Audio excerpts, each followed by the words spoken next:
2월 4일 주식시장 리뷰해 보겠습니다. 첫 번째 여러분하고 이야기해야 될 건 사실은 이게 1번이 아니었어요. 제가 원래 1번으로 잡은 주제는 딥시크였는데요. 제가 명절 연휴 동안 여러분과 어떤 이야기를 할지 자료를 계속 취합할 때 처음에는 스타게이트였다가요.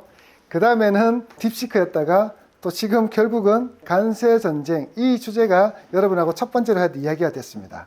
왜냐하면 지금 이게 어제 시작이 됐고 따끈따끈한 뉴스이면서 그리고 시장에 특히 우리나라 시장이요. 미국 시장이 아니라 우리나라 시장에 미치는 영향이 굉장히 크기 때문에 이걸 첫 번째로 놨습니다. 관세전쟁, 이걸 이해하려면 여러분 관세라는 걸 이해해야 됩니다. 여러분 관세가 뭡니까? 다른 나라의 제품이 재화가 우리나라로 들어올 때 그 나라의 제품에 대해서 뭘 매기는 거예요? 네, 세금을 매기는 거죠. 대신에 우리나라 제품을 다른 나라로 보낼 때 우리나라에 생산된 그 제품에 대해서는 뭘 안 매깁니까? 세금을 안 물립니다. 어차피 그쪽 가서 관세를 물릴 거니까요. 자, 이런 것처럼 다른 나라의 재화가 들어올 때 물리는 세금을 관세라 그럽니다. 그리고 통관이라는 말 쓰죠. 제품을 다른 나라로 보내는 거 통관 절차라는데 그렇게 해서 통관된 제품에 대해서 물리는 세금이라서 관세라 그럽니다. 자, 근데 이 관세가 예전에는 없었죠. 이전에 우리가 중세시대에는 자기 나라에서 필요한 건 뭘요? 자기 나라에서 생산하는 겁니다. 아직도 그런 나라가 있죠. 북한 같은 경우는. 외국과의 무역이라는 게 일반화되지 않는 시대에는 우리나라 국민들이 필요한 것은 우리나라에서 어떻게든 생산을 해야 되는 겁니다. 그래서 우리나라가 목화라는 게 문익점을 통해서 수입되지 않을 때는 목화 대신 다른 걸로 어떻게든 옷을 만들어 입었던 것처럼 자체적으로 해결하는 게 일반적인 상황이었습니다. 그런데 무역이라는 게 성행하면서 19세기의 영국 경제학자 리카르도는 이렇게 이야기하는 겁니다. 굳이 그러지 말자. A라는 나라에서 이때 영국 입장에서는 어느 나라가 식민지였습니까? 인도죠, 인도. 인도가 최고의 식민지였기 때문에 인도에서 우리가 생산하면 더 저렴하고 그리고 심지어 저렴하기도 하지만 품질까지도 좋은 게 있다면 굳이 영국에서 그걸 생산하려고 애를 쓰면서 하는 것보다 이게 더 낫다. 그 대표적인 게 영국의 유명한 차거든요.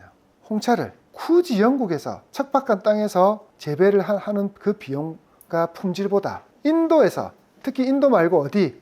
인도 밑에 있는 스리랑카, 우리가 실론티의 나라라 불리는 그 나라에서 생산하면 가격도 저렴하지만 노동력이나 이런 게 임금이 저렴하니까 게다가 뭐도 뛰어나다, 품질도 뛰어나다면 그 제품을 수입하고 그리고 영국이 생산하면 더 좋은 제품을 그 나라에 수출하는 게 낫다라는 이론이 리카르도의 비교우위 이론입니다.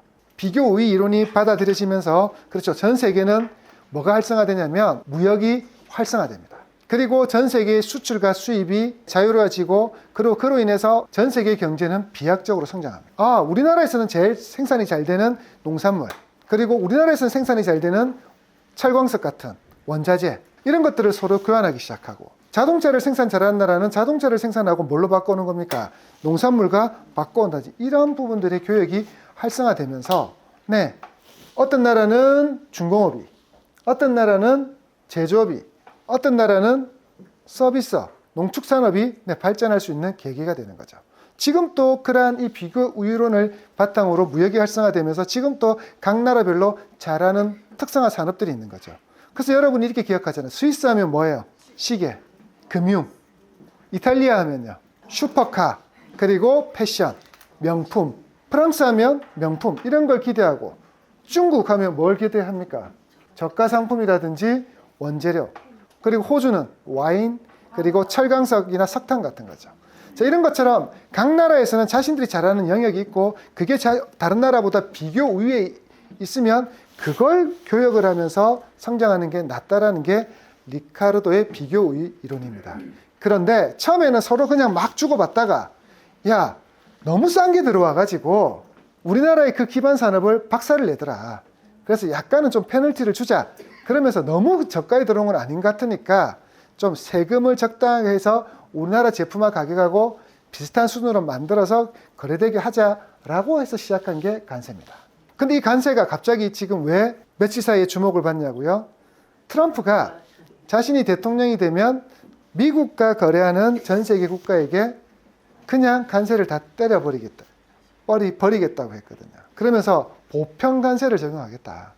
그냥 우리나라에 들어오는 물건들에 대해서는 그냥 모르겠고 25%는 기본으로 두들겨 패겠다.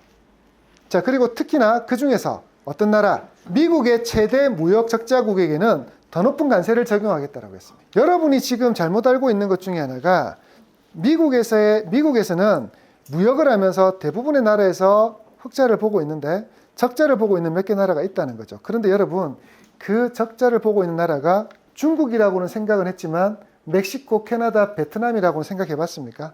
실제로 지금 최고의 적자국은 멕시코, 캐나다, 베트남, 그리고 중국 이런 순입니다.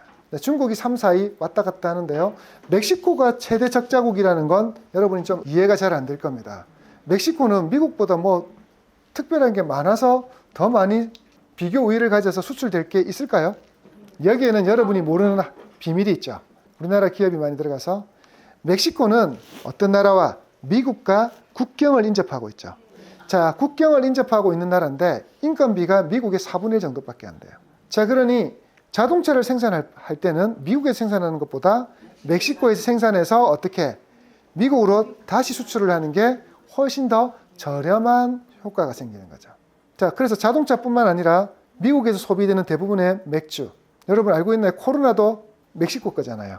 근데 그 코로나가 미국의 최대 맥주 회사 버드와이저도 인수하면서 거의 대부분의 미국에서 생산되는 뭐 중국에 수입되고 베트남에 수입되는 소비재들 말고 대부분의 소비재들이 멕시코에 생산되고 그 생산된 것이 이렇게 다시 재수출되다 보니까 무역 수지상으로는 멕시코가 미국에서 엄청난 무역 적자국이 된 거죠. 자, 같은 논리로 캐나다도 어느 나라랑 미국과 또 국경을 맞대고 있죠. 그러면서 캐나다에서 생산되는 게 유리한 것들, 특히 캐나다는 미국에서 생산을 의뢰하는 것보다 이런 게 많습니다. 자기 나라에서 좀 많이 생산되는 가스, 셰일가스라든지 셰일석유라든지, 그리고 여기서 전 또 이번에 처음 알았는데 미국에서 유통되는 방울토마토는 다 캐나다산이라는 거예요. 농산물도 또 캐나다에서 수입이 많이 된다 그러네요. 그러면서 캐나다도 무역적자국이 된 거죠. 그리고 중국은 여러분 이제 다 알 거고요. 엄청나게 중국 제품이 미국에 우리나라처럼 미국에 소비 많이 되니까 그런 거고, 실제로 지금 전자제품이 이제 삼성도 중국의 전자제품한테 추월을 당하고 있어요. TV가 지금 LG는 부동의 1위인데 삼성의 위치가 중국의 TCL과 하이얼에 쫓기고 있죠. 자, 그러면서 엄청나게 많이 수출하고 있습니다. 베트남도 떠오르는 무역적자국이에요. 근데 베트남이 왜 무역적자국이 되는 줄 아세요? 우리나라 때문입니다. 왜 우리나라 때문에 베트남이 미국의 최대 무역적자국이 됐을까요? 그렇죠. 우리나라의 반도체부터 전자제품 대부분이 베트남에서 생산되고 있거든. 우리나라 공장들이 다 중국에 철수해서 베트남으로 다 가 있으니 베트남에서 만든 제품은 다 우리나라 한국 제품인데 원산지가 어디입니까? 메이드 인 베트남이 되죠. 그러니 무역적자국이 된 거예요. 자, 그리고 한국과 일본은 전통적으로 미국에 계속 돈 따먹기 해서 많이 따먹는 나라였고요. 자, 그러니 모든 나라에는 보편관세, 유럽 같은 나라한테는 보편관세를 정해서 25% 정도 하겠고, 그리고 이런 나라들, 아까 말 미국의 최대 무역적자를 유발하는 나라에는 뭘 하겠다? 6개 나라에는 적대적, 그러니까 엄청나게 큰 관세를 매기겠다 했죠. 자, 그래서 아직 한국, 일본한테는 얼마를 하겠다는 말은 안 했어. 근데 일단 보편관세는 몇 프로? 25. 근데 여기서 얼마를 더 때릴지는 모르겠어. 기다려 봐야 돼. 근데 얘들이 지금 뭐부터 때렸어요? 중국까지. 자, 그래서 멕시코, 캐나다한테 더 때렸죠. 바로 실행했죠. 게다가 아직 우리나라, 일본한테는 실행도 안 했고 유럽도 실행은 안 했어요. 근데 얘는 바로 실행한다고 해버렸죠. 자, 그리고 실행하려고 딱 덤비니까 멕시코가 가만히 있어 봐봐. 잠시만 이러면서 왜 그러는데? 이렇게 해가지고 물었더니, 야, 너희들 국경 함부로 관리 안 해가지고 이민자들 막 보내고, 야, 너희들 그리고 펜타닐 중국에서 원료 수입해서 제조해서 그냥 보내는 거 우리가 다 하지 마라 그래 이야기했는데 말 안 듣더라. 그래서 너희들은 이렇게 계속 했겠죠. 그랬더니 알겠다. 그거 다 싸그리 원하는 대로 해줄게 이렇게 된 거예요. 그러면서 지금 멕시코는 국경에 자신의 부대를 파견해서 이민자들을 이제는 미국 애들이 관리할 필요 없이 자기 선에서 끊겠다 했고, 펜타닐 공장을 단속해가지고 없애겠다 하고 있고, 이렇게 된 거죠. 왜 그렇게 하냐고요? 이걸 지금 관세를 매기면 멕시코에 있는 모든 전 세계 공장들은 어떻게 해야 됩니까? 철수를 해야 됩니다. 그럼 멕시코 국내 총생산 GDP가 확 줄어들어요. 그리고 그걸 떠나서 일자리를 모든 국민들의 거의 대부분의 국민들이 이런 글로벌 기업들의 생산 기지에서 일을 하고 있는데 일자리를 다 잃어버리는 게 됩니다. 그럼 일자리를 잃어버린 그 많은 사람들은 지금 멕시코 현 대통령에게 어떻게 하겠습니까? 피올라 대통령이 어떻게 할까요? 표를 찍을까요? 찍는 걸 떠나서 바로 데모가 일어날 겁니다. 자, 그렇게 되니까 이 멕시코 대통령 입장에서는 좋든 싫든 뭐 해야 됩니까? 받아들일 수밖에 없는 상황이죠. 캐나다 트리도 총리는 이미 물러났습니다. 근데 아직 대체자를 못 찾아서 하고 있는데 얘 물러나기 전에 제일 먼저 한 게 뭔지 압니까? 제일 마지막으로 한 게 바로 미국 가서 트럼프 안 만나도 거절당하고 두 번째 무릎 꿇고 한번 만나도 해서 만난 겁니다. 만났는데 트럼프가 아이고 미국 51번째 주지사님께서 오셨네요 이렇게 이야기합니다. 한 나라의 대통령한테. 자, 그래서 관세가 무서우면 뭐라 하냐면 우리나라의 51번째 주에 편입되라는 이런 모욕적인 말까지 합니다. 그리고 그렇게 할 수 있는 가장 강력한 배경은 캐나다 너희들 우리한테 수출 안 하면 못 먹고 산다. 실제 경제 구조가 그렇습니다. 그러니 굉장히 굴욕을 당하면서도 원하는 대로 다 하겠습니다. 지금 하고 있어요. 그래서 지금 멕시코와 캐나다는 유예를 당했죠. 일단 한 달 지켜봐 줄게. 우리가 시키는 대로 하는지 한 달 동안 관찰하고 그게 받아들여지면 그게 실행되는 거 보고 하겠다라고 했습니다. 그러니까 이게 이제 해결되고 나니까 오늘 바로 중국한테 했죠. 그러니까 중국이 또 바로 뭐 했습니까? 보복 관세.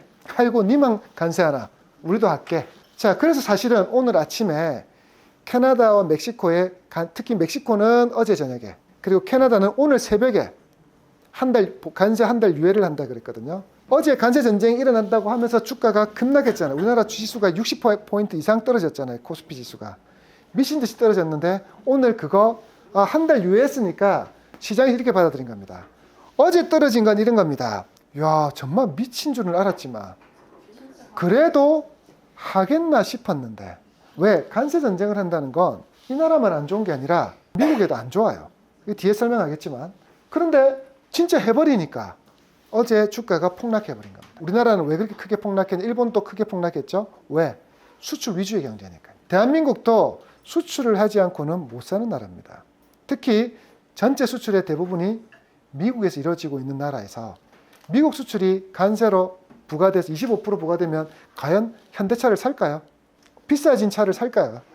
못 산다니까요. 이렇게 되니까 우리나라 증시는 어제 초토화가 된 겁니다. 그런데 어제 초토화가 되고 나서 몇 시간 지나서 멕시코한테는 한 달 유예한다 그러고 오늘 새벽에는 캐나다하고도 한 달 유예한다니까 그럼 그렇지. 일단은 뭐 위협을 주고 겁주고 말겠지라고 시장에서 받아들인 거예요. 자, 그래서 주가 또 올랐다. 근데 장중에 중국이 또 엄한 짓을 하죠. 가만히 있으면 되는데 시진핑이 트럼프한테 무릎 꿇기 싫으니까 어떻게 합니까? 우리도 때리라 이러면서 관세를 또 합니다. 그리고 미국 기업 다 조사해라. 그러면서 구글을 안드로이드 폰에 사용되는 그 구글 그쪽에 반독점법 조사하겠다. 해프에서 미국 기업을 또 괴롭히죠. 미국이 하던 짓을 중국이 또 똑같이 하고 있습니다. 우리는 지금 기다리고 있습니다. 자, 그런 상황이 된 거죠. 그러면서 중국이 보복 관세를 하니까 장중에 12시 한 50분 이후로 또 급락을 합니다. 확 올랐다가 오른 걸 절반 이상 또 뱉어내는 그런 일들이 벌어졌죠. 근데 이렇게 이야기하면 미국은 자기들 이익을 위해서 참 별짓을 다 하는구나 생각하죠. 맞습니까? 그럼 우리는 이렇게 의문을 가져봐야 됩니다. 정말 미국에게 이익이 되는 정책일까? 관세를 매기면 진짜 미국한테 이익이 될까요? 트럼프는 계속 이렇게 이야기합니다. 관세만큼 아름다운 단어는 없다. 관세는 정말 아름다운 단어고 미국의 모든 문제는 관세로 다 해결할 수 있다 이렇게 이야기합니다. 근데 이거 저는 트럼프가 저도 아는 이야기를 트럼프도 모르진 않을 건데 무식하게 밀어붙이고 있는 느낌인데요. 미국에게도 이익이 되지 않습니다. 특히 누구에게? 미국의 국민들에게 절대 이익이 되는 게 아닙니다. 지금 아까 다시 돌아와서 리카르도의 비교우위 이론에 따르면 미국에서 생산되는 게 유리한 제품이 있고 다른 나라에서 수입하는 게 유리한 제품이 있다는 거잖아요. 특히나 이러한 무역 간행이 100년 이상 지속되어 오는 동안 미국에서는 여러분 코로나 사태 때 보셨나요? 마스크 하나 생산할 공장이 없고 휴지가 자기 나라의 자체로 생산할 수도 없는 상황입니다. 그게 다 비교 이론으로 생산이 가장 유리한 나라에서만 생산하게 하고 그런 공장들이 다 없어졌기 때문이죠. 실제로 대한민국도 마스크가 없었던 거죠. 다 수입을 중국에서 해왔으니까요. 부랴부랴 우리도 마스크 기계 해가지고 만든다고 시겁했죠. 그런 상황인데 미국에서 갑자기 모든 제품을 미국 제품으로 대체할 수도 없다면 미국 국민들은 관세가 부과된 이 높은 가격의 제품을 어떻게 해야 됩니까? 억지로 사야 되는 거죠. 다만 예전만큼 많이 사지는 못하더라도 소비를 해야 되는 상황이 되니까 미국 국민들이 가장 피해를 입을걸요. 그리고 한국의 부품을 가지고 제품을 만들어서 해야 되는 기업들 입장에서는 또다시 자기들의 제품 가격도 높아집니다. 예를 들어 미국의 자동차 같은 경우. 미국의 자동차에 우리나라 전기 2차 전지 배터리와 그리고 자동차 부품들이 꽤 많이 들어가는데 그것들은 가격들도 같이 올라지는 거죠. 그러면 미국에도 안 좋아지는 거예요. 그리고 미국에게 이렇게 해서 안 좋아지는 게 결국 뭘 끌어올리기 때문에 안 좋습니까? 물가를 끌어올리는 거예요. 물가를 끌어올리면 이거 금리 인하는 물 건너가는 이야기가 됩니다. 미국은 계속 고금리 상태로 유지되면서 엄청나게 경제위기에 빠질 수 있는 상황이 되죠. 글쎄요, 저걸 계속 고집할까? 그래서 저는 이렇게 생각합니다. 끝까지 고집은 못할 것이다. 겁주고 원하는 거 일부 얻어내고 서로 타협할 수밖에 없다는 게 제 생각입니다. 제 생각이 틀릴 수도 있겠지만. 그래서 저는 어제 같은 날은 사야 되는 날이지 팔아야 되는 날이 아니라고 생각하는 겁니다. 합리적으로 판단하면 보입니다. 두려움에 떨지 마시고. 자, 그러면 어쨌든 관세 전쟁은 시작됐으니 이제 수혜주와 피해주를 봐야 되겠죠. 수혜주는요, 관세가 물리는 기업은 피해주고 관세가 없는 제품을 수출하는 것은 수혜주가 되겠죠. 자, 제일 첫 번째 수혜주는 엔터입니다. 엔터는 물건을 수출하는 게 아니잖아요. 그냥 사람이 이동해서 노래하고 춤추고 공연을 하는 거잖아요. 자, 이런 것들에 대해서는 관세가 없습니다. 자, 그리고 오히려 저는 관세가 이런 전쟁이 시작된다 해서 미국의 물가가 올라가면 엔터주는 더욱 수혜입니다. 뭘 올릴 수 있습니까? 티켓 값을 올릴 수 있습니다. 그래서 엔터주는 제가 뭐라 그랬죠? 몇 주 전부터 사라고 했고 여러분께 하이브, JYP 추천, 특히 탑은 저는 하이브라고 말씀드렸습니다. 자, 엔터주는 그래서 지금 그때도 좋았고 지금 더 좋아지고 있습니다. 그 다음이 제약바이오입니다. 제약바이오는 관세적으로 부분에서는 수혜주인데 지금 트럼프의 정책 중에 하나가 약가 인하라는 정책이 하나 있거든요. 그것 때문에 사실은 약가 인하 때문에 급락을 하기도 했다가 아니야, 그래도 관세에서 수혜주가 될 거야 하면서 오늘 또 오르기도 하고요. 하여튼 급등락을 반복하고 있습니다. 그 다음이 화장품이죠. 관세를 물려도 워낙 가격이 낮으니까 저가일 뿐더러 또 어떠냐면 실제로 관세를 물려도 가격이 미국인이 쓰고 있는 화장품 가격보다 월등히 저렴한 수준이에요. 그래서 저는 수혜주라고 봅니다. 대신에 피해주는 명확합니다. 자동차, 관세를 25% 물리면 차값이 급격하게 뛰어버립니다. 반도체, 2차 전지, 그리고 전력기기 등 모든 미국 수출 위주 기업입니다. 그러니까 미국에서 생산 공장이 없는 기업들은 다 피해줍니다. 미국에서 생산된 제품은 관세를 안 물리는데 미국에서 생산되지 않은 제품들은 다 관세를 매기잖아요. 그러면 자동차 중에서도 특히 어떤 공장이 없는 애들, 미국에 공장이 없는 애들, 또는 미국에 공장이 있다 하더라도 미국에 생산되지 않은 제품들이 특히나 힘들죠. 현대차가 어제 많이 급락했던 이유는 고가 라인은 다 한국에 생산하거든요. 자, 그러니 이런 기업들은 피해줍니다. 보시면 어제 너무 많이 떨어진 기업들이죠. 저는 아까 말한 것처럼 관세는 제 생각대로 겁주고 많은 상황 같습니다. 자, 그럼 여러분 이렇게 해서 관세 때문에 또 떨어진다 그러면 뭐 하라고요? 사세요. 자, 두 번째, 명절 내내 이것 때문에 난리였습니다. 장이 안 열린 게 천만다행이었습니다. 진짜 우리나라 주식시장이 만약에 명절이 아니라서 장이 열렸으면 삼성전자 10%, SK하이닉스 하한가 같습니다. 왜? 엔비디아가 17% 빠졌으니까요. 세계 최대의 시가총액을 가지고 있는 세계 최대의 기업이 하루에 17% 빠진다고요? 미친 겁니다. 이러니까 그날 명절이 또 명절이 아니었습니다. 새해 딱 넘어갈 때 난리도 아니었던 게 양자컴퓨터주, 그게 3배짜리가 폭락하면서 상장 폐지된 거 말씀드렸죠. 양자컴퓨터 3배짜리, 그 종목이 양자컴퓨터가 30% 빠지면 얘는 몇 프로 빠진다? 90%. 그래서 30 몇 프로 빠지니까 100% 이상 빠지면서 상장 폐지가 됐댔죠. 그때도 새해에도 난리더니 이번에 업력설에도 난리던 건 딥시크였습니다. 그래서 엔비디아가 17% 빠지니까 우리나라 사람들은 또 엔비디아 투자보다 더 뭘 많이 한 줄 아십니까? 엔비디아 3배 ETF. 3배 ETF를 투자한 사람은 명절이 뭐가 필요했어! 이러고 싶었어요. 혹시나 아버지 뵈러 갔는데 아버지가 오지 마라 했으면 엔비디아 3배 ETF를 사시진 않았는지 의심해 볼 필요가 있습니다. 이런 일이 있었습니다. 자, 그러면 중국의 AI 딥시크 출시가 왜 주식시장에 영향을 미쳤냐?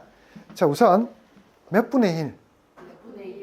100분의 1 비용으로 오픈 AI와 메타를 앞섰다라고 기사를 갑자기 내기 시작합니다.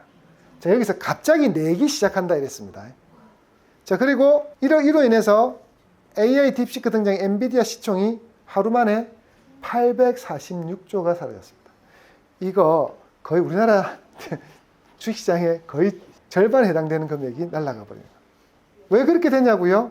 그동안 사람들은 이렇게 생각한 겁니다. AI는 고사양 엔비디아 칩으로만 AI 개발이 가능하고, 그리고 이를 위해서는 엄청난 데이터 센터를 지어야 되고, 그리고 그 데이터 센터를 운영하기 위해서는 엄청난 전기가 소모되고, 그러면서 천문학적인 비용이 들어가야지만 AI 개발이 가능하다라고 생각했는데, 갑자기 이놈이 아닌데 우리는 이 금액으로 되는데 100분의 1로 됐다라고 갑자기 자랑질을 해버린 겁니다. 자, 그러니까 갑자기 이 뭔데? 이래 된 거죠. 그러면서 사람들이 이제 어떻게 생각하냐면, 야, 그럼 엔비디아 칩은 필요 없는 거 아니야? 굳이 고성능 칩 할 필요 있어? 저가 칩으로 얘들은 실제로 엔비디아의 최첨단 칩이 아니라 몇 년 전 저사양 칩으로도 했다는데, 그리고 진짜인지 사실인지 모르겠지만 80억으로 했다는데, 뭐 78억, 80억 갖고 했다는데, 그러면 진짜 우리가 무슨 짓을 한 거지? 시설 투자 왜 했지? 이러면서 시장에는 어떤 마음이 드냐면, 반도체도 필요 없고 원전 이런 것도 필요 없다, 전력도 굳이 필요 없다, 클라우드 센터도 필요 없다, 전력기기도 필요 없다 하면서 그동안 AI의 열풍으로 올랐던 모든 주가들을 다 박살을 내버렸습니다. 그래서 원전 관련 기업들은 20% 이상씩 빠지기도 했죠. 자, 그럼 여기서 여러분이 생각을 해봐야 됩니다. 딥시크의 원산지가 어디입니까? 자, 그럼 여러분, 만약에 딥시크가 프랑스에서 나왔거나 미국의 다른 기업이 했다 그러면 저는 신뢰하겠습니다. 제가 이 영상을 중국인이 보신다면 정말 죄송합니다. 그런데 중국은 검증부터 해봐야 됩니다. 자, 그래서 저는 이걸 나오자마자 뭘 했냐면, 얘들이 딥시크를 출시하면서 자기들이 어떻게 개발했는지 백서를 만들어내거든요. 여러분, 코인 투자하면 코인 백서라는 게 있죠. 자, 백서라는 게 있습니다. 그 백서는 코인 같은 경우는 우리가 이 코인을 어떤 배경으로 개발했으며, 그리고 어떤 용도로 사용하기를 희망하며, 앞으로 어떤 용도로 확장해 갈지, 그런 걸 적는 겁니다. 얘들도 자기가 어떻게 개발했는지를 쭉 나열했습니다. 그래서 제가 그걸 읽어보면서 이거 개소리인데? 이런 생각을 했습니다. 저는 제 개인적인 의견은, 도대체 이 기자들은 뭘 알고 쓴 걸까? 이 새끼들 왜 이렇게 적었을까? 저는 이런 욕이 나왔습니다. 그러니까 얘 기사는 보니까 미국 기사를 그대로 뺏겨서 올린 거고, 그럼 미국 애들은 도대체 뭐 어떤 걸로 했을까? 저는 왠지 불손한 의도가 느껴졌습니다. 그래서 제가 믿기에 딥시크는 너무 과대 포장되었다. 정말 78억으로 개발되었을까? 이렇게 여러분께 대묻고 있는 겁니다. 자, 얘들이 그래서 78억으로 개발됐다는 비용을 보니까 이런 겁니다. 일단 AI를 개발을 하려면 여러분, ANI와 HI에 대해서 좀 이해를 해야 됩니다. AI에 대해서 이야기를 하려면.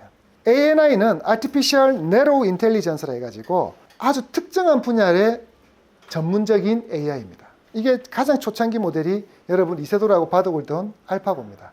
얘는 바둑에만 특화되어 있어요. 그래서 바둑 외에 다른 일을 시키면 바보예요. 못해요. 얘 머릿속에는 뭐만 들어가 있으니까? 바둑에 관련된 자료만 학습이 되어 있으니까. 마찬가지로 유튜브 알고리즘을 말하는 그 AI, 유튜브에서 쓰고 있는 AI죠. 네, 그리고 자율주행이라든지 시리 같은 경우는 특정한 목적에게 맞춰서 만들어진 AI입니다. 이걸 ANI라 그럽니다. 자, 그리고 두 번째는 AGI입니다. Artificial General Intelligence. 얘는 어떤 걸 시켜도 제대로 할 수 있는 겁니다. 사람처럼 다양한 문제에 이해하고 새로운 상황에도 적응하며 여러 분야에서 다양한 뛰어난 능력을 발휘한다. 거의 인간에 가까운 AI가 AGI죠. 근데 이건 아직까지 진행되고 있는 상태입니다. 자, 그런데 딥시크는 여기서 질문을 해봐야 되죠. AGI인가 ANI인가를 했을 때 저는 AGI에 가까운 ANI로 보입니다. 실제로 얘들이 어떻게 개발됐는지 이야기를 했으니까요. 자, 얘들이 이야기하는 건 이런 거죠. 특히 경제 쪽에 특화되어 있고, 실제로 이 개발한 양칭펑인가? 이 친구가 원래는 AI를 전공한 사람이 아니에요.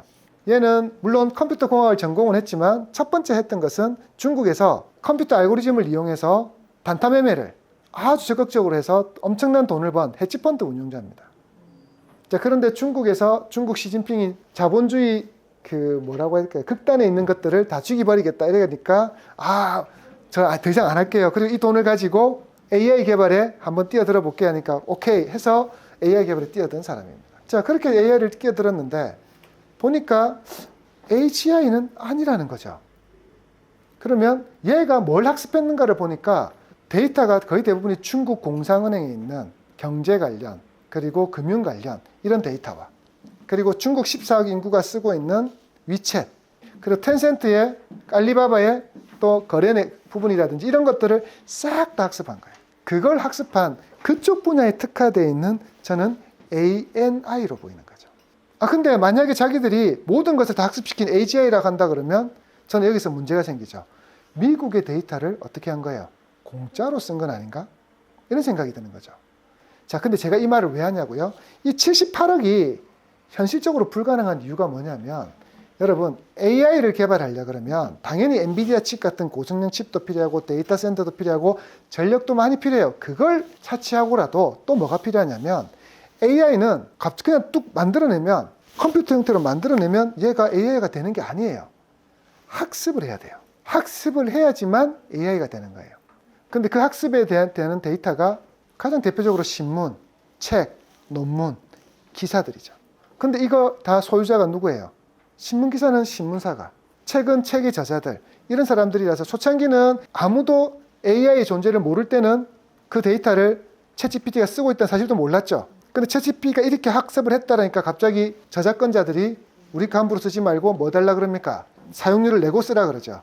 이게 데이터 라벨링이라 그럽니다. 자, 그래서 그 업무만 전문으로 하는 게 있습니다. 야, 너희 책 있잖아. 그거 다른 AI 업체가 썼다. 이거 알려주고 가금하는 업체도 있습니다. 자, 그래서 그 데이터 라벨링을 해가지고 그 데이터를 사용하면 엄청난 비용이 드는데 이건 말도 안 되는 영이죠. 그래서 네가 어떻게 했나 이랬더니 우리는 다 공짜로 썼는데 이래 된 거예요.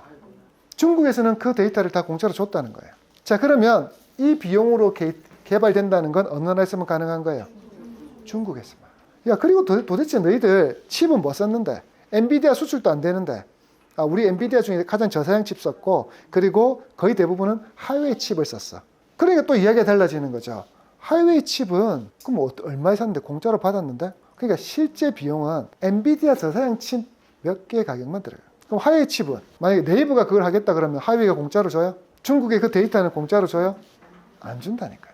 자, 근데 딥시크에 질문을 하면 우리나라의 상황들도 다 대답을 해. 그러면 중국 공산은행에 있겠지만 그럼 미국 걸 대답해도 대답을 해. 그럼 여기서 이제 질문이 생기는 거예요. 그러니까 이제 지금 뭐라고 그러냐면 챗GPT 측에서는 우리의 데이터를 해킹했다. 그래서 조사를 할 필요가 있다라는 거죠.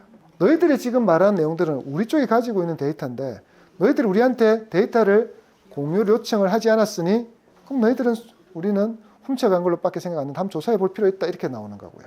한국 걸 너무 잘 알아. 그럼 저는 이렇게 생각하죠. 아이고 카카오 네이버는 다 틀렸구나 이 생각이 드는 거예요. 자, 그러니 이 비용은 실제 비용이 아니라는 거죠. 자기들이 밝힌 비용이지 실제로 이 전체 초기 개발 단계부터 들어가는 데이터의 사용료를 제대로 지불했거나 그리고 하웨이 칩에 대한 부분들 각종 데이터 센터 사용료를 합치면 이 비용보다 월등히 많은 비용으로 들어가는 거지. 저는 그래서 이렇게 생각하는 거죠. 딥시크는 너무 가대포장되어 있다. 그래서 사람들이 너무 걱정을 하고 있다 이 생각하는 거죠. 그게 제 생각입니다. 그리고 또 하나는 ANI와 AGI의 성향을 아시는 분이라면 딥시크와 챗GPT를 비교할 수는 없어요. 모닝을 타고 그리고 벤츠 AMG, 자 모닝이 2천만 원 정도, 벤츠 AMG가 2억 정도로 합시다. 그러면 고속도로 옆에서 60km 달릴 때는 그냥 같은 차입니다. 아이고 니도 달리네, 나도 달린다 이렇게 합니다. 자, 그런데 이제 150km 내야 될 때는요. 이제 어떻게 됩니까?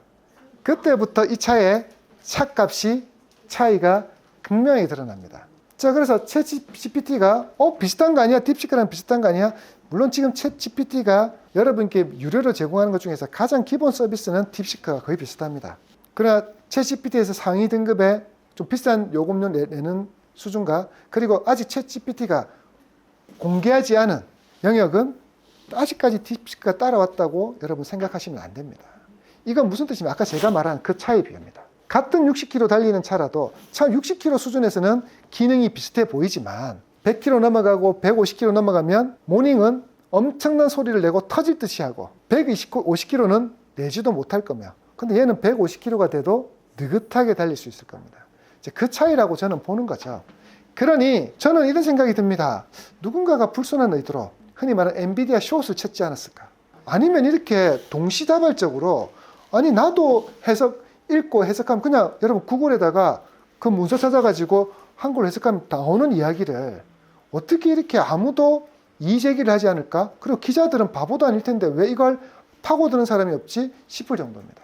그러면 이건 의도가 있다라고 보이는 거죠. 미국의 빅테크 업체에 하락에 베팅한 놈들이 딥시크라는 놈하고 짝짝꿍이 되지 않았을까? 그건 지극히 제 생각이지만. 자, 어쨌든 그들의 작전은 성공한 것 같습니다. 다 날려가 버렸고 특히나 대한민국의 그 많은 사학개미들의 달러는 다 틀렸습니다. 네, 양자 컴퓨터로 틀리고 엔비디아로 또 틀리고요. 또 틀립니다. 계속 틀리고 있습니다. 그리고 이들이 말하는 것처럼 저사양 칩으로도 가능하다. 아니요. 전력은 필요 없다. 아니요. 데이터 센터도 필요 없다. 아니요. 저는 아니라고 봅니다. 지금 AI 딥시크가 출현했다는 것은 저는 오히려 긍정적으로 보입니다. 부정적으로 보이지 않는다는 거예요. 제가 지금 긍정적으로 보인다는 이야기를 하기 위해서 스푸트니크 모먼트라는 이야기를 여러분께 해야 되는데요. 여러분은 우주를 개발하고 이런 거 보면 미국만 생각하는데 실제로 인공위성을 제일 먼저 띄운 것은 소련입니다. 지금의 러시아의 전신 소련이죠. 원자폭탄은 미국이 먼저 개발했어요. 그런데 원자폭탄의 그 기술을 빼돌려서 스파이를 통해서 빼돌려서 원자폭탄을 몇 년 만에 뚝딱 개발한 나라가 소련입니다. 여러분 뭐든지 제일 먼저 개발하는 게 힘든 거지 흉내내는 건 어떤 방식으로 쉽거든요. 중국은 우리 거 맨날 뺏어가 가지고 하잖아요. 자, 그런데 미국이 여기서 충격을 받았죠. 지금까지는 우리 거 따라하는 원자폭탄 기술도 훔쳐가고 따라하는 따라쟁이인 줄 알았는데 인공위성을 만들어서 먼저 발사하니까 충격을 받은 겁니다. 그러니까 이때부터 어떻게 합니까? 슬렁슬렁 인공위성 개발했던 미국이 자존심이 확 상해버렸죠. 그러니까 어떻게 하냐면 우주기술이 소련보다 뒤처졌다는 것을 인정하고 각성해서 나라의 전 국가의 역량을 다 끌어모아서 자, 인공위성 발사는 늦었지만 뭐는 우리가 먼저 하자. 달에는 우리가 제일 먼저 보내자 하면서 그 여러분 알고 있는 아폴로 프로젝트가 시작되는 겁니다. 그러면서 소련이 따라오지 못할 수준까지 앞서가 버리죠. 근데 그게 스푸트니크 모먼트입니다. 여기서 중요한 거 그걸 하기 위해서 돈이 얼마든지 쏟아부어! 이거였거든요. 국가적 역량을 그때 쏟아붓는 거 이게 스푸트니크 모먼트라는 사건인데요. 저는 AI 딥시크가 그러한 효과를 일으킬 거라고 봅니다.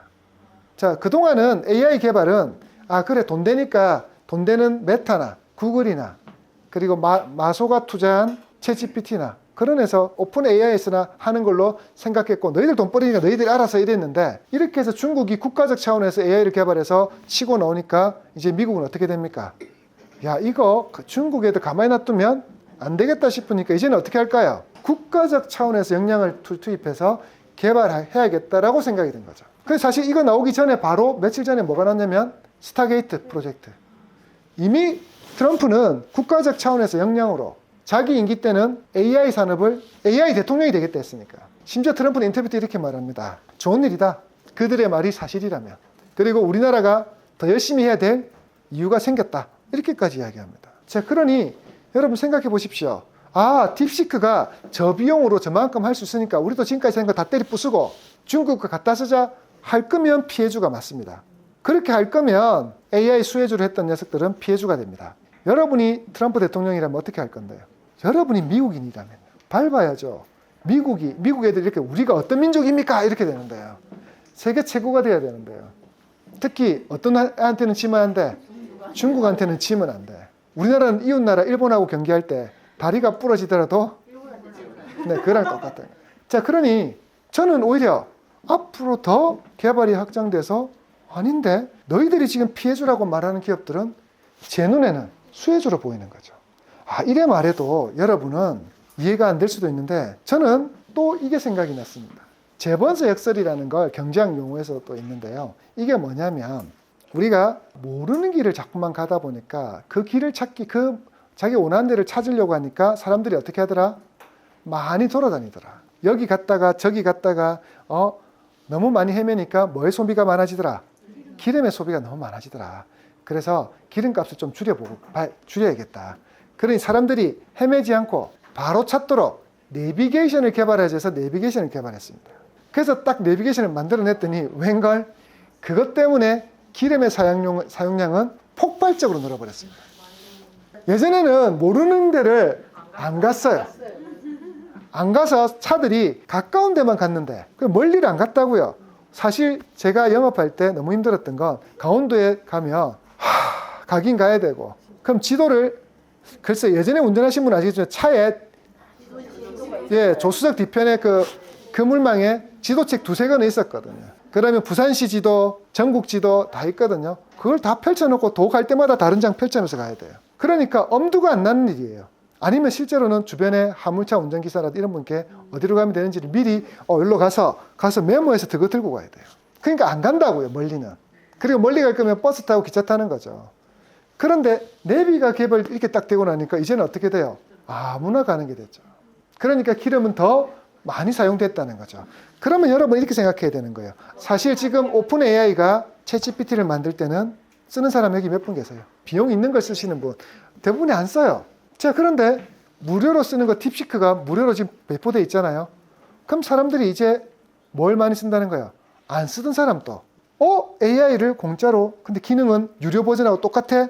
이렇게 되면 쓴다고요. 그럼 이걸 쓰다가 그러면 오픈 AI는 얼마나 더 좋을까? 챗GPT를 한번 써봐야지. 또 챗GPT로 가면서 생태계가 확장이 되는 거죠. 여러분 지금은 모르시겠지만 여러분 궁금한 거 있으면 여러분 예전에는 뭐에 물어봐요? 네이버. 근데 처음부터 네이버 썼나요? 아니라고요. 옛날에 궁금한 거 있으면 옆에 똑똑한 사람이 물어보거나 책 뒤져봤다고요. 그런데 그게 보편화되면서 모든 사람이 쓰는 것처럼 이제는 그럴 수 있는 거죠. 이게 제번스 역설이에요.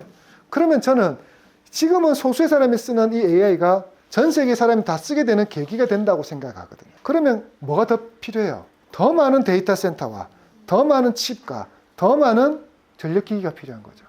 근데 더 많은 칩에는 이제 고성능 칩은 아닐 수도 있어요. 그래서 저는 엔비디아는 악재일 수도 있겠다.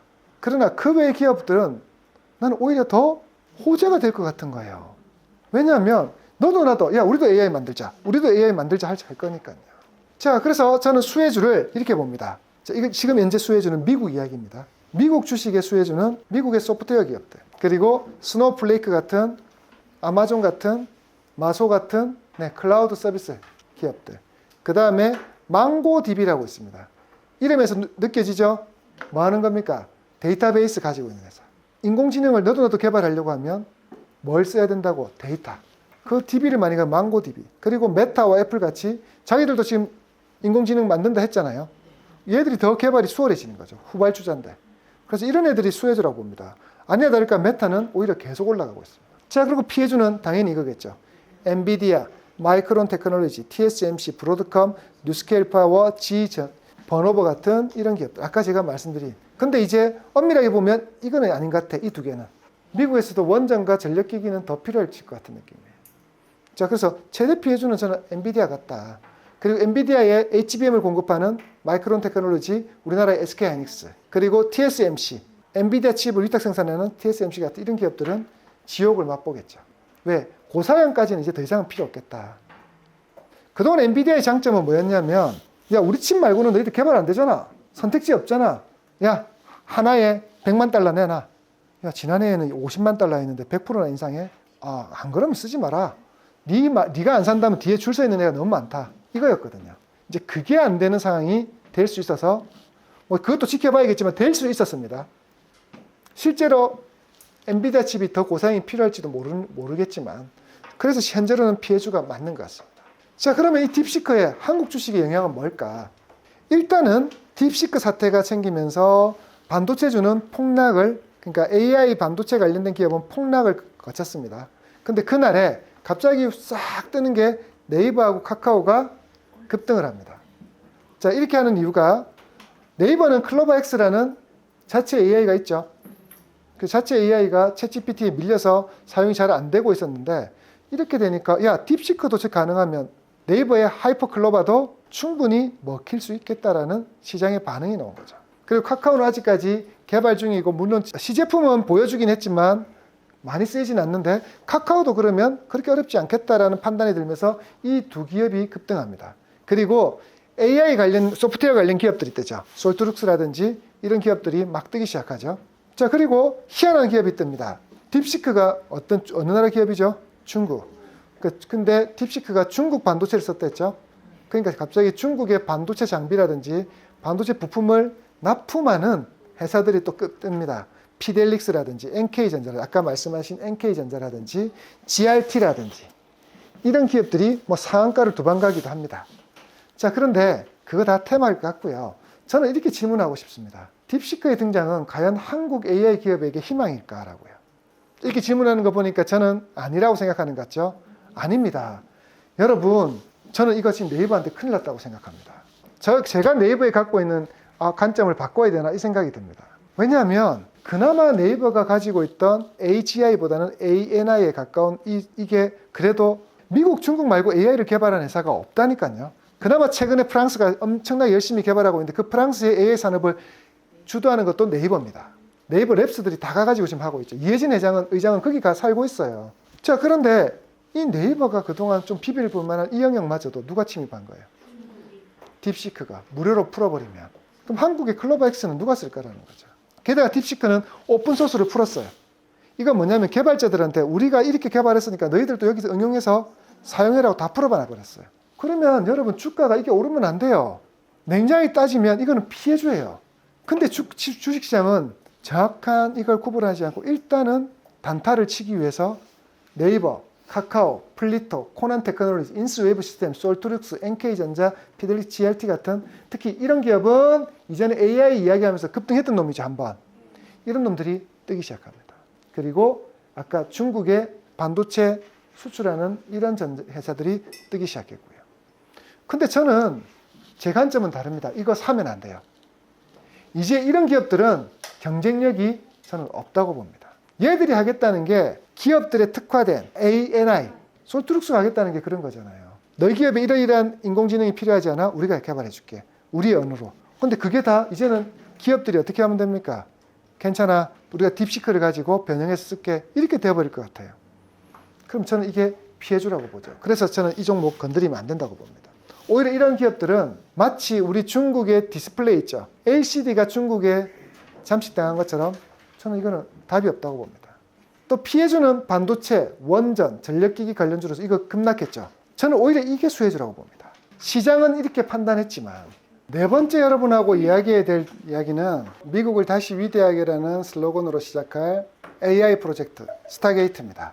이 이야기는 다음 시간에 하겠습니다. 자, 왜냐하면 이게 이미 딥시크 때문에 좀 지난 이야기가 됐고요. 그리고 또 하나, 이 딥시크의 주역들이 오늘 한국에 갑작스럽게 방한하여 이재용 또 만나고 최태원 또 만나고 이러면서 여러 가지 새로운 또 뭔가를 발표를 앞두고 있거든요. 지금 한국의 삼성전자와 또 뭔가를 같이 협업을 해서 우리가 합류를 시킬 건지 모르겠는데 뭔가 또 다른 변화가 있어서 그 부분까지 넣어서 여러분께 다시 이야기할게요. 물론 스타게이트는 또 수혜주 피해주가 나뉘는데요. 굉장히 또 중요한 거고 여기에 또 우리의 주식 투자의 수익률을 결정지을 수 있는 굉장히 유익한 아이디어가 있으니까 이건 다음 시간에 한번 다시 해봅시다. 자, 그러면 다섯 번째로 여러분과 이야기해야 될 건 이겁니다. 삼성전자가 드디어 실적 발표라는 IR 날에 레인보우 로보틱스와 휴머노이드 로봇 개발을 가속화하겠다고 발표했습니다. 여러분도 알고 계시고 여러분이 보유하고 있는 종목 레인보우 로보틱스는 여러분이 매수하고 난 뒤에 갑작스럽게 삼성전자가 레인보우 로보틱스를 지분을 취득하여 가점주주가 됐죠. 그러면서 이제 자신의 자회사 형태로 편입을 하는 형태로 되면서 주가가 1차적으로 상승했습니다. 맞습니까? 네. 자, 그리고 행보를 한 2주 이상 했죠. 그렇게 행보하다가 이 뉴스가 나오면서 2차 상승을 하고 있습니다. 첫날에 20% 가까이 오르고 둘째 날에 오르고 오늘까지 또 오르고 그러면서 여러분의 지금 계좌 수익률이 100%가 넘으셨을 겁니다. 계속 보유하세요. 계속 보유하셔서 수익률은 더 극대화시키시고요. 삼성전자만 이 말을 한 게 아니라 이날에 동시에 현대차도 이런 말을 합니다. 보스턴 다이나믹스. 현대차는 수년 전에 미국의 로봇 개발 기업 보스턴 다이나믹스 이게 지금 레인보우 로보틱스와 쌍벽을 이루는 전 세계적인 로봇 기업입니다. 여러분, 레인보우 로보틱스는 실제로 세계 로봇 대회에서 1위를 한 기업이 레인보우 로보틱스입니다. 그리고 항상 상위권에 있는 게 보스턴 다이나믹스죠. 자, 이 두 로봇 기업을 갖고 있는 나라가 어느 나라라고요?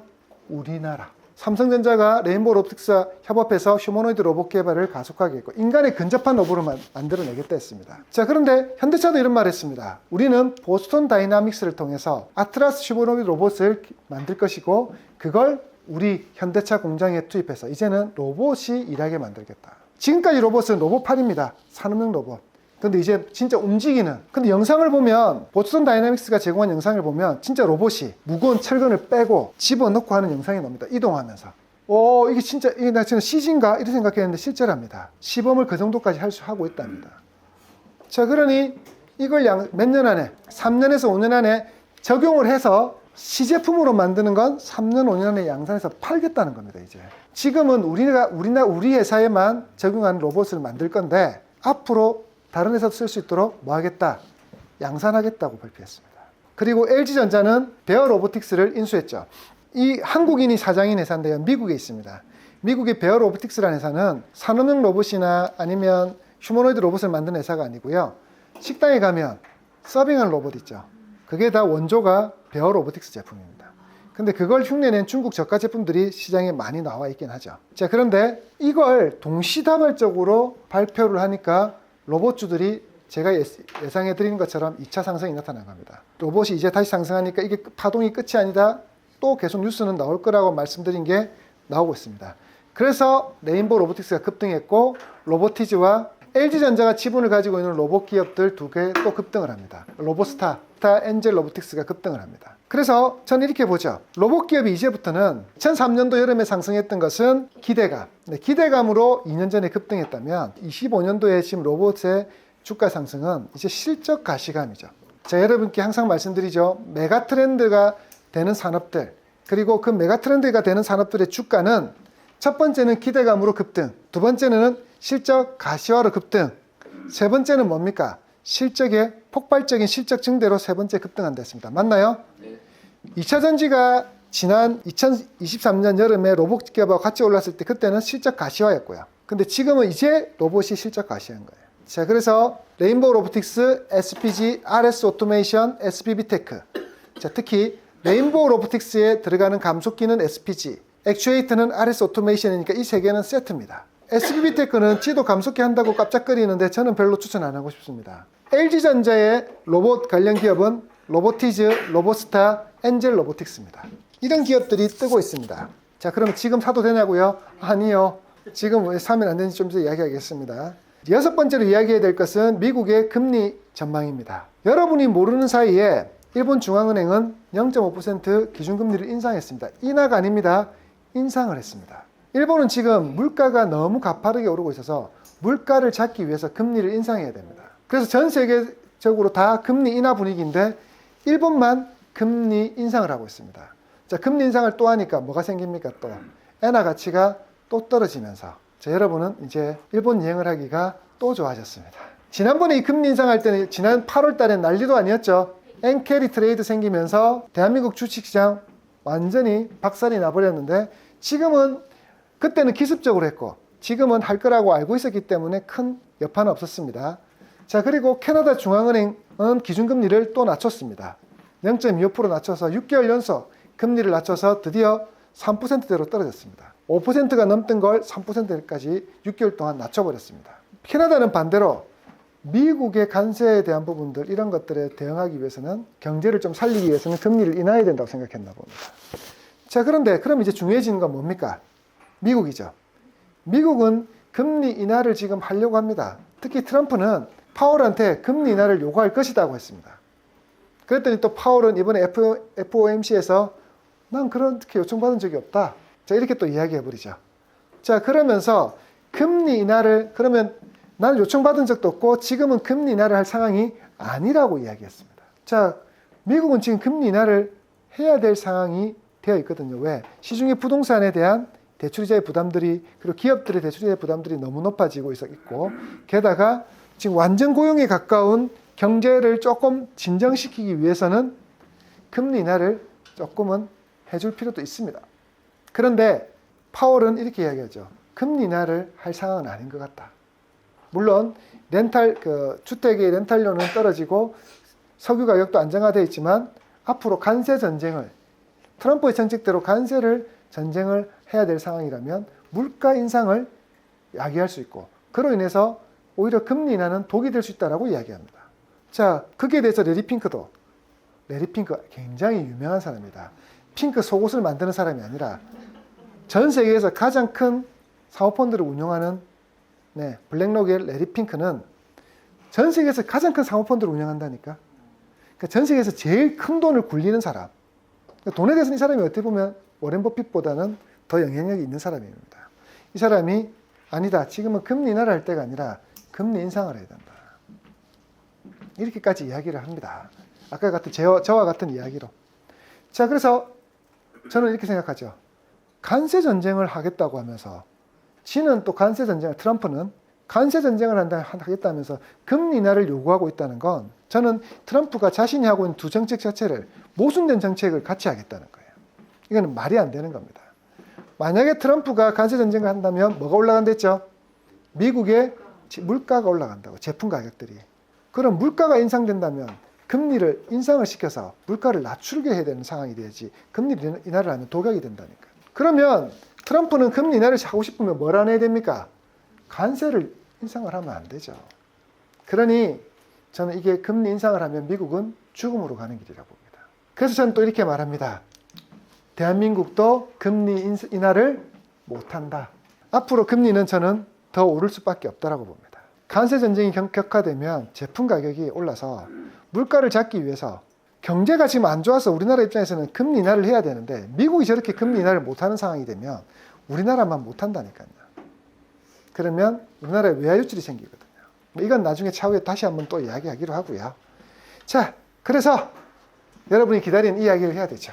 지난주 추천 종목 리뷰하면서 새롭게 신규 추천할 종목은 뭔지를 또 한 번씩 짚어가 보겠습니다. 알겠죠? 빨간색은 뭡니까?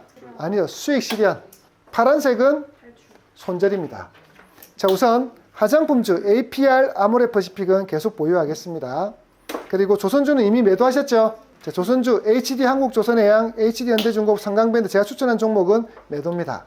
대신에 아까 앞선 수업 시간에 말씀드린 하나오션, 자, 그리고 하나엔진 이런 것들은 그대로 보유하십시오. HD 현대 마린솔루션은 버리셔야 됩니다. 그것 또한 저는 같이 버리라고 했습니다. 마린솔루션은 저항선을 돌파 못한 상태에서 크게 추세가 깨져 버렸습니다. 그것 좀 이따 차트로 보면서 이야기할게요. 자, 바이오, 알테오젠, 보로노이, 리가캠, 코롱티슈진 너무 좋습니다. 여러분 쉬는 동안 너무 좋습니다. 오늘 부진하던 뭐도 보로노이도 오늘 드디어 수렴 후 발산했습니다. 자, 그래서 이 네 종목이 너무나 좋은 위치입니다. 어제는 코롱티슈진이 다 떨어질 때 뭐 했습니까? 얘는 저점 대비 9% 가까이 올렸습니다. 얘는 어제 다 9% 가까이 올리니까 오늘은 쉬고요. 어제 알테오젠이 한 5점 몇 프로, 6% 가까이 떨어졌죠? 오늘 알테오젠이 또 그 이상 올려놨습니다. 그리고 시간에서 얘가 미쳤습니다. 3.7% 올랐습니다.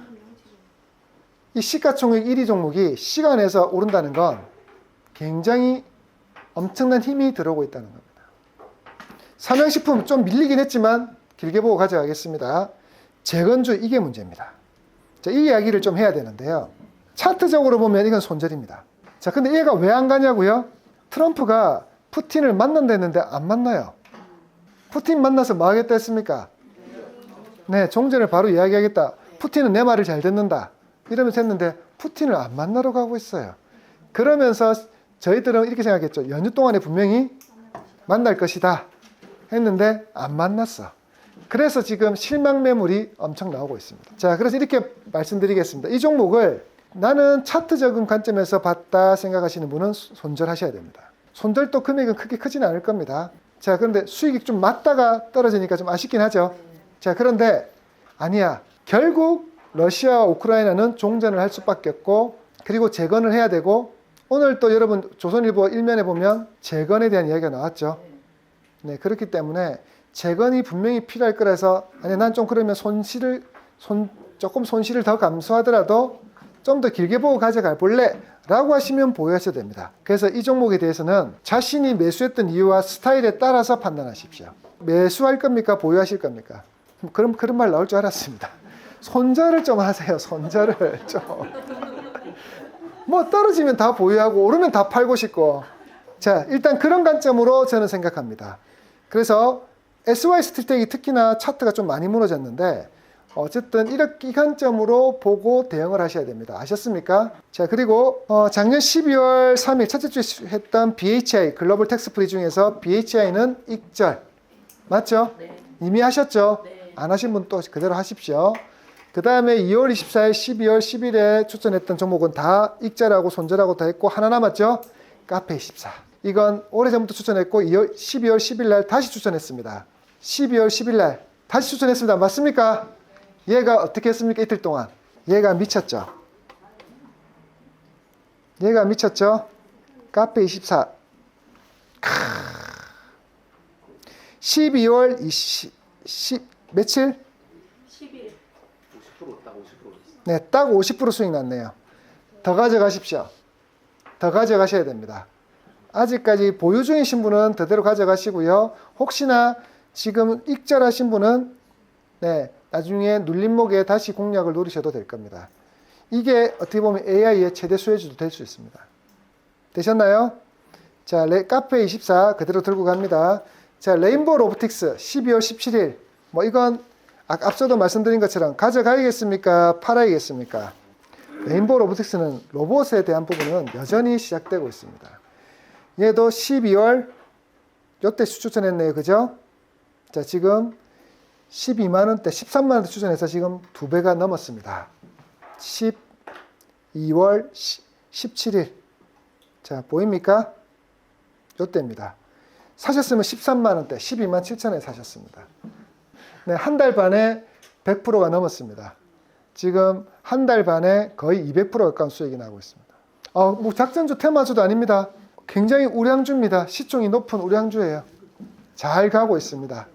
자, 그래서 수익률이 높아도요, 어떻게 하라고요? 이거는 그대로 가져가세요. 아직까지 팔아야 될 이유는 없습니다. 12월 17일에 한 번, 그리고 12월 30일에 또 추천했죠? 그때 SPG하고 SPB테크, CMS까지 같이 추천했습니다. 자, 12월 31일은 왜 다시 추천했습니까? 이렇게 급등하고 나서도 이 가격에도 제가 된다 했습니까? 안 된다 했습니까? 자, 이때입니다. 오르고 나서 이 추세를 잡았을 때 맞나요? 그럼 12월 31일에 추천해 요때죠? 맞습니까? 그리고 또 이렇게 올라갔습니다. 그날 상한가도 사도 된다 했습니다. 제가 이건 또 갈 거니까 사도 된다. 그걸 또 믿고 12월 30일에 또 사신 분은 여전히 요만큼 또 수익이 나 있겠죠. 맞나요?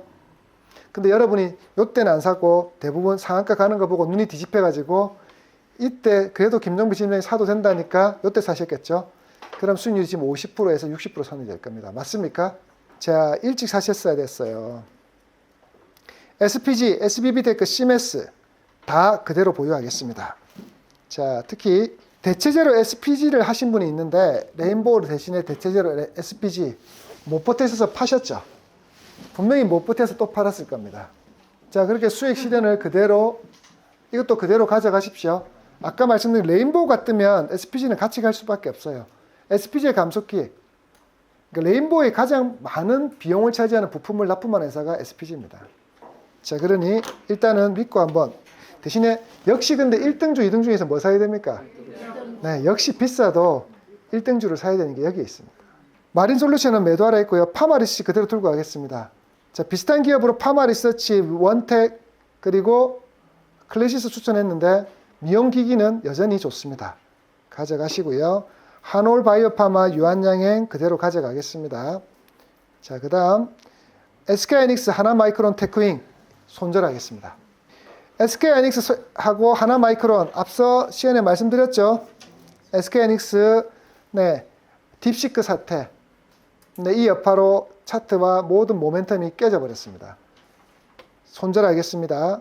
그 다음에 하나마이크론 똑같습니다. 차트 테크윙도 차트 똑같습니다. 네, 일단은 손절하겠습니다. 자, 이런 건 뭐 흐름이 갑자기 뭐 때문에 외부적인 요인으로 깨지는 거니까 이럴 때는 그냥 바로 탈출하시는 게 맞습니다. 그리고 지켜보고 하시는 게 좋습니다. 또 뭐? 경동나비엔 또 파란색인데 잘못했다. 자, 그리고 경동나비엔 또 매도하셔야 됩니다. 경동나비엔 또 파란색인데 표시를 못했네요. 죄송합니다. 경동나비엔 항상 말씀드렸죠. 여러분은 저하고 일주일 만에 만나니까 중간에 이런 변동이 생기면 제가 그래서 지난주부터 계속 말씀드렸죠. 기준선을 잡고 매도하시라고. 경동나비엔 어떻게 됐어요? 11선 또는 21선. 이 부분이 무너지면 버려야 되는 겁니다. 이럴 때 보유하고 계시면 안 돼요. 실적 보고 들어갔는데 이 종목 실적 발표 어떻게 됐나요? 네, 컨센서스를 미달했습니다. 실적이 이만큼 좋을 거라 생각했는데 거기에서 한 7, 8% 실적이 좀 미스났습니다. 그걸 이렇게 박살을 내버립니다. 올라간 이유가 그거였는데 그 이유가 깨지면, 제가 말씀드린 그 이유가 사라지면 버리라고. 자, 이유가 깨진 겁니다. 그래서 손절입니다. 이건 오늘 제가 말하기 전에 스스로 이 선이 깨졌을 때 특히나 이거 뭐 보고 한 겁니까? 실적 주도했고 고점에서 이렇게 산 것들은 항상 타이트하게 손절 라인을 잡으셔야 됩니다. 그리고 오른 만큼 떨어집니다. 아시겠어요? 자, 그래서 이 부분 경동나비엔까지 손절하겠습니다. 아모레퍼시픽 그대로 가져갈 거고 여전히 좋은 거 보이시죠? 슬금슬금 가고 있습니다. 그 다음에 1월 14일 날 2025년 1월 14일 날 JYP 엔터하고 엔터주 다 아무거나 취향대로 골라라 했죠. 개인적으로 저는 하이브 본다고 했고, 자, 좋습니다. 다 좋아요. 특히나 제일 좋은 종목은 어떤 겁니까? 하이브 지금 전고점 제가 정해놓은 저항선까지 오고 있습니다. 그 다음에 JYP도 흐름은 좋습니다. 둘 다 제가 정해놓은 저항선에 부딪힐지 말지를 굉장히 고민하고 있는 자리입니다. 자, 갖고 있으면 갖고 가시고요. 신규 매수는 금지입니다. 지금은 요 선을 종목마다 자기가 정해놓은 선이 있는데 이 선을 지금 돌파하면 사야 됩니다. 자, 그리고 iPMLSC 잠시 눌림 주고 다시 올라가고 있습니다. 이건 어떤 종목이라서? 간세 정책의 수혜주인 화장품주라서 그렇습니다. 원택도 마찬가지고요. 1월 14일 날 SOS 스틸텍 추천해 드렸는데 다시 추천했죠. 아까 말한 관점으로 하십시오.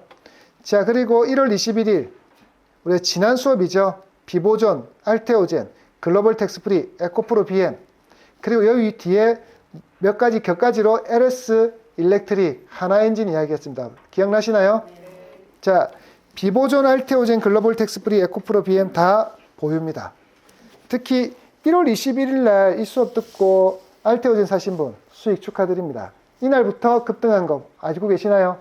자, 개인적으로 제가 좀 뿌듯했던 게 알테오젠 1월 21일 말씀드리고 이때부터 5%씩 급등했습니다. 아침에 사셨으면 이날 오후 1.46, 4.32, 2.6, 5.1, 6.0 이래가지고 요 수익을 고스란히 다 먹었을 겁니다. 지금 한 20% 수익은 나 계실 것 같은데요. 지금 이 저항선을 다 돌파한 상태에서 그 다음 위로 전고점 트라이를 하고 가고 있으니까 그냥 꾸준히 놔두고 가면 됩니다. 털리지 마시고. 그리고 요거 돌파하면 또 다른 새로운 영역 70만원대 보러 가겠죠. 제가 이 종목은 여러분께 뭘 알려드렸어요? 웬만하면 제가 목표가 설정 잘 안 하잖아요. 코롱 티슈즈는 목표가 얼마로요? 10만원. 알테오젠은요? 70만원. 제가 말씀드린 목표가입니다. 이건 아까 제가 익절하는 법, 손절하는 법 앞선 수업 시간에 이야기할 때 목표가를 설정하는 종목이 있고 추세를 보고 익절선을 설정하는 방식이 있다는데 저는 지금 이걸 목표가라고 이야기했습니다. 맞나요? 네. 자, 그러니 한번 더 봅시다. 이거는 계속 가져가셔도 됩니다. 중요한 사실은 어떻게 지점장님이 딱 사라고 하는 그 순간부터 올랐을까라는 겁니다. 그리고 어떻게 제일 자신 있게 이제부터 밑으로 안 오고 돌파할 테니까 갖고 계시라고 했는지도 아셔야 됩니다. 그걸 차트와 대하는 법을 좀 배우셔야 됩니다. 자, 그리고 이렇게 추천했던 종목이 또 뭐였습니까? 이날 추천했던 종목은 여러분 글로벌 텍스프리도 여러분에게는 뭐지 싶었을 겁니다. 이거 지금 무상증자를 반영이 안 된 차트거든요. 지금 여러분 MTS를 보면 다 올려서 저항선까지 다 올려놨죠. 제가 여러분께 추천을 권해드렸던 날이 1월 21일, 자, 1월 22일. 네, 이때네요.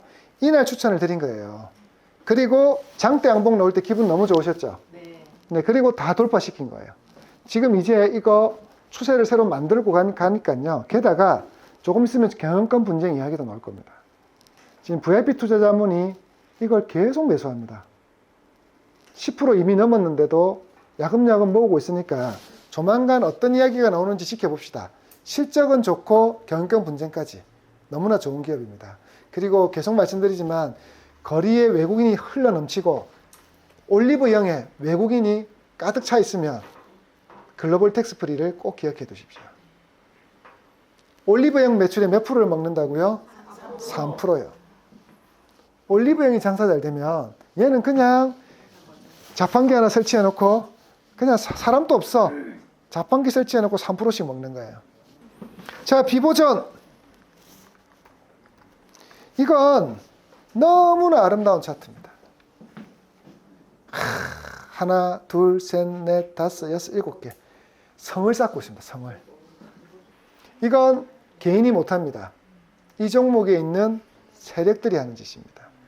그러니 잘 보시고요. 한번 그대로 보유해서 양봉이 빵 하고 뜰 때를 기다리세요. 그리고 빵 떠도 버리면 안 됩니다. 왜냐하면 이렇게 힘을 모아서 뜨는 것은 여러 번 바운스를 줍니다. 이렇게 힘을 모았거든요. 기다려 보세요. 자, 그리고 에코프로 BM. 이게 좀 할 말이 있는데요. 자, 에코프로 BM이 또 관세 정쟁 더 이상 나쁠 게 나올 게 없다고 했는데 또 나왔어요. 관세 이야기가. 진짜 징글징글하다, 그죠? 그렇지만 저는 보유하겠습니다. 얘는 저점이라서 손절 라인 좀 여유를 두고 지금 이걸 건드리면 손절을 하려고 했는데 오늘 또 올라가는 모습 보이고요. 실제로 관세에 유예될 것 같고, 그리고 저는 이렇게 봅니다. 지금 GM이 멕시코에 공장이 있고 우리나라에 배터리 받고, 그러면 GM 자동차가 미국에서 엄청 비싸져 버려요. 그런 상황을 트럼프가 놔두지 않을 거거든요. 그래서 저는 그거 안 된다 봅니다. 그래서 그 뉴스 사라지면 다시 오를 테니까 이거는 조금 더 여유 있게 좀 봅시다. 자, 그리고 격가지로 알려드렸던 LS 일렉트릭. 이것도 드라마틱했습니다. 말씀드리고 다시 이만큼 올랐다가 뭐 때문에 빠졌습니까? 피해주라고. 딥시크 피해주라고 또 빠졌다가 지금 버티고 있습니다. 근데 저는 관점이 딥시크의 피해주가 아니라 저는 수혜주로 보인다 했죠. LS 일렉트릭 가져가셔야 됩니다. 그러니까 효성중공업 같은 기업 보세요. 같은 변압기 기업인데 효성중공업 보세요. 오늘 14% 올랐습니다. 변압기는 물론 실적이 또 좋게 나온 것도 있어요.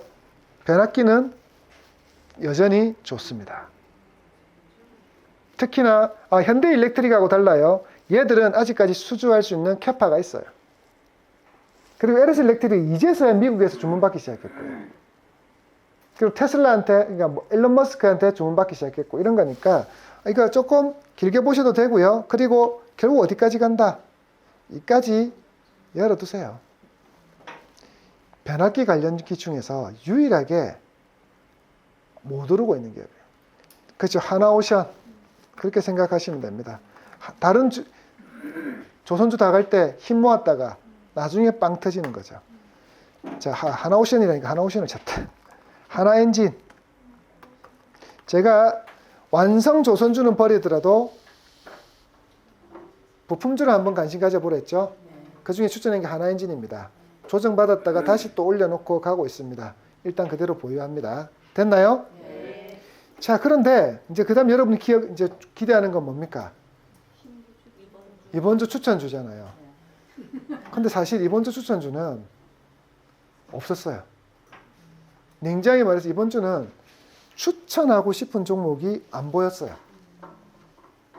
왜냐하면 추세가 좋은 놈은 우리가 다 보유하고 있어요. 오늘 올랐던 놈들, 어저께 떨어졌다가 오늘 다시 반등 주고 있는 놈들, 추세가 좋은 놈들 보면 네, 바이어 맞죠?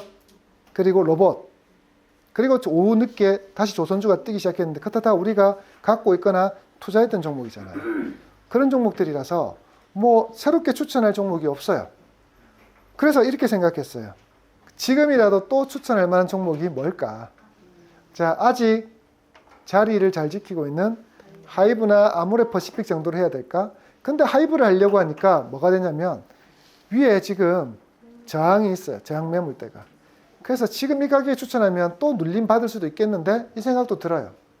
아모레 어제 눌림 잘 받고 어제 크게 눌림 받았어요.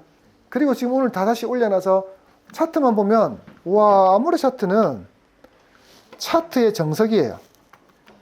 진짜 차트의 정석. 올렸다가 행보했다가 눌러주고 올리고 올렸다가 눌렀다가 11선만 부딪히면 올리는 자리. 차트의 정석이죠. 그래서 지금 다시 사도 될 자리가 됐어요. 그러니까 얼마 전에 추천했을 때랑 거의 같은 가격. 그래서 아모레퍼시픽을 한번 더 볼까? 하이브를 또 볼까? 이 생각을 조금 했습니다. 기존 추천주 중에서. 뭐 그런 관점에서 비보존을 하셔도 됩니다. 해도 되는데 갑자기 지금 늦게 뛰어드시면 글쎄요. 왠지 노미경님이 사면 떨어질 것 같은 불길한 느낌이 들어서.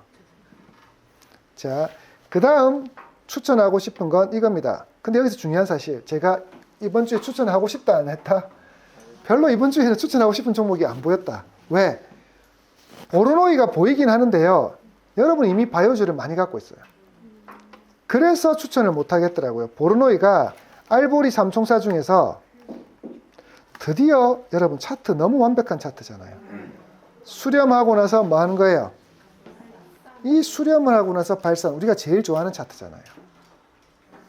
그래서 알보리 원래 자체로도 좋은 기업인데 게다가 수렴 후 발산, 게다가 제가 정해놓은 이 저항선을 돌파라, 지지선으로 삼고 돌파다. 와, 이거 알테오젠이 얼마 전 모습이잖아요. 알테오젠이 얼마 전 모습이잖아요.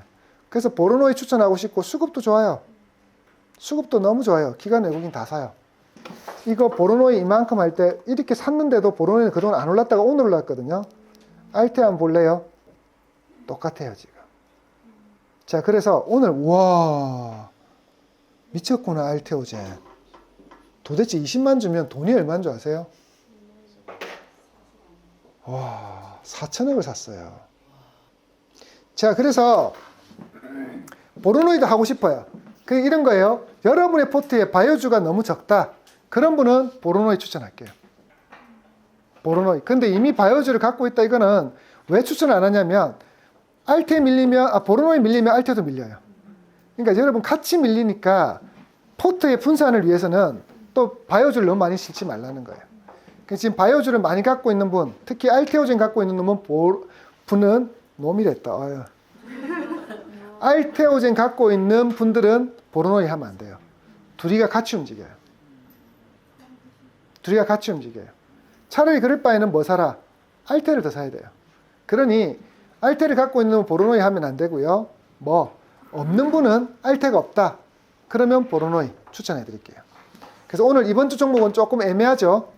자, LS 일렉트릭 다시 추천합니다. 똑같아요. 아까 같은 논리. 자, 그리고 두산 에너빌리티를 할까 말까 하다가 이거는 굳이 안 하고 싶습니다. 일단 이 부분은 제가 고민을 좀 더 해서 이거는 조금 안 하겠습니다. LS 일렉트릭 하나에 그냥 집중하는 게 맞을 거라고 봅니다. 아닌데, 두산 에너빌리티. 왜냐하면 두산 에너빌리티가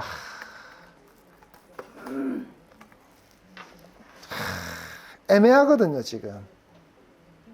이게 왜 애매할까요? 네, 못 들었어요. 이게 박스 안에 있거든요.